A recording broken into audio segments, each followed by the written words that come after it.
Published 1312 Est, 5 November 2017. Updated 1321 Est, 5 November 2017. Angela Gibbons, the organisation's £80,000 a year head of global estates, was suspended and later fired after her Facebook tirade a British council manager, who was sacked for posting a Facebook message calling Prince George the face of white privilege, has lost her employment tribunal claim for compensation. Angela Gibbons, who earned £80,000 a year as head of global estates at the organisation, was sacked after her distasteful and personal attack on the future king went viral in July.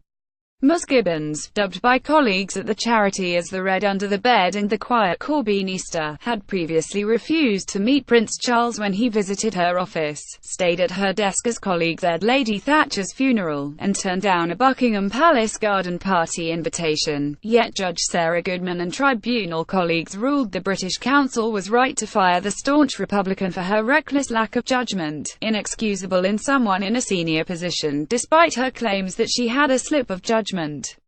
Ms. Gibbons sparked outrage after her Facebook comments under a photo of Prince George hit their headlines a year ago.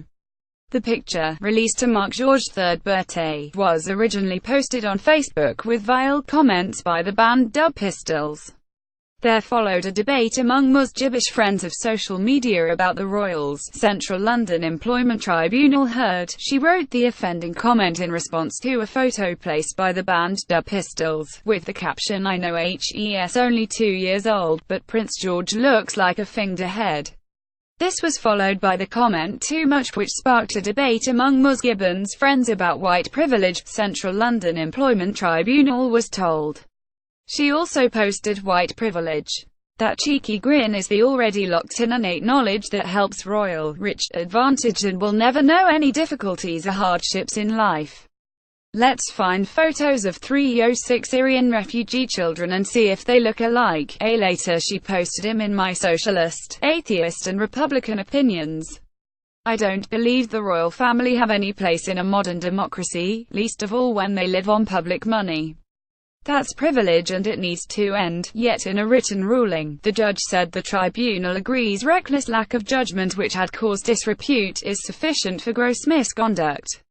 We concluded that it was not the expression of Republican belief that was the reason for concluding that the claimant had lacked judgment and thereby brought the respondent into disrepute.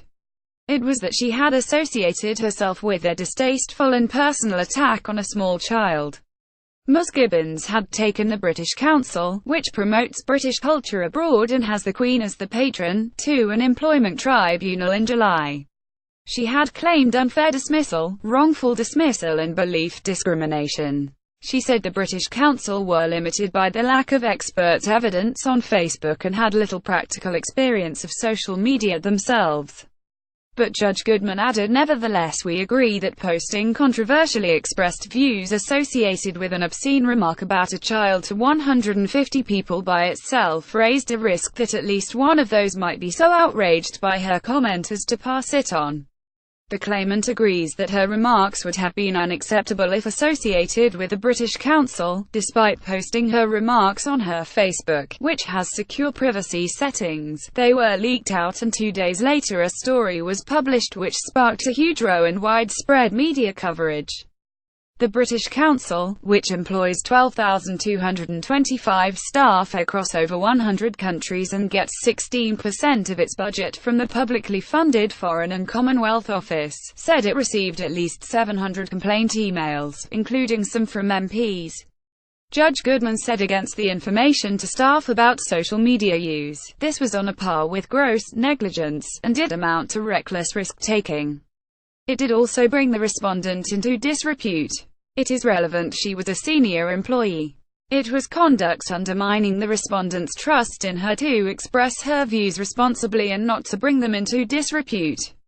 Ms. Gibbons said that she had received a barrage of abuse and threats on Twitter, including that she would be Josie Oxd for making supportive comments about refugees and Syrians. Ms. Gibbons wrote on Facebook, I know he's only 2 years old, but Prince George looks like a thing dead. She also added that she has been unable to secure another job since her outburst. Rebecca Walton, the British Council's EU regional director, who oversaw the disciplinary hearing, told the tribunal, my concern reaction would have been the same whoever our patron was, whether from the royal family or not. She added, "I believe there is a recklessness that comes into play when you choose to comment under a picture of a 3-year-old child about that 3-year-old child. It is common knowledge that it is hard to keep your social media to 150 people, and 150 people alone are a lot of people. She didn't think through the consequences of her actions." Ms. Gibbons, of Walthamstow, East London, had said she either wanted her job back with compensation, another job at just compensation,